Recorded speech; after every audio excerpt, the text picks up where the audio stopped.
अच्छा, फिर वो कहता है कि significant increase as 64% Pakistanis claim to personally know someone who lost their job as result of economic conditions. वो कहते हैं कि 64% पाकिस्तानी ऐसे हैं जो ये कहते हैं कि हम पर्सनली ऐसे लोगों को जानते हैं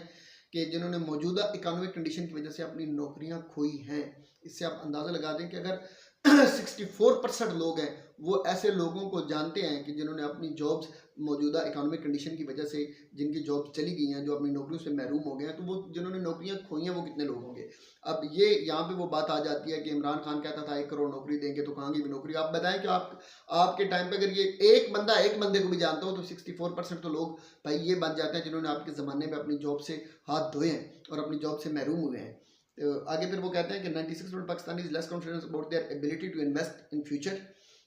ever highest negative sentiments since we started consumer confidence survey in Pakistan के